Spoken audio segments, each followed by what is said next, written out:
ailəsi ilə bax necə rəftar edir. Bu göstərir ki, Peyğəmbər sallallahu əleyhi və səlləm ailəsinə qarşı necə rəftarda idi. Ayşə radiyallahu anhə bir gün deyir ki, varasa, vay başım. Peyğəmbər sallallahu əleyhi və səlləm deyir ki, bəl ənə varasa, əksinə, vay mənim başım. Şərik olur ailəsinin ağrısına.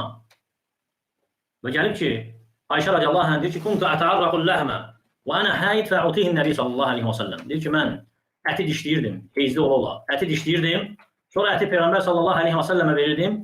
Hardan dişləmişdimsə o yerdən dişləyirdim. Yəni ağzını hansı hara qoymuşdumsa mən o yerə qoyurdu, dişləyirdi. Hardan içirdimsə qabı verirdim ora. Ağzım hara dəymişdisə qabın o yerə dodaqlarını qoyub oradan içirdi. Sallallahu əleyhi və səlləm. Və gəlir ki, Ayşə radiyallahu anh deyir ki, mən heyzli ola. Peyğəmbər sallallahu əleyhi və səlləm başını mənim boynuma qoyub Quran oxuyardı. Və gəlib Ayşə radiyallahu anhadan həmçinin deyir ki, Peyğəmbərlə sallallahu əleyhi və səlləmlə mən bir evdə heyzli olduğum halda bir örtünün altında yatırdıq.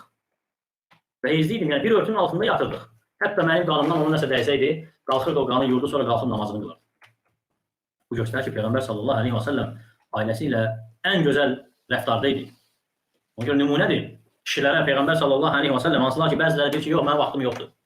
Və ya böyük adamam, indi bu yaşda durub belə şeylər edəcəm. Peyğəmbər sallallahu əleyhi və səlləm ümmətin peyğəmbəri, vəhyin yükünü daşıyan, ümmətin kədərinin yükünü daşıyan, risalənin yükünü daşıyan, ömürdə hansı yaşa çatmışdı, o edirdi. Ailəsi ilə zarafatlaşırdı, yarışırdı, əylənirdi fürsət tapdığında.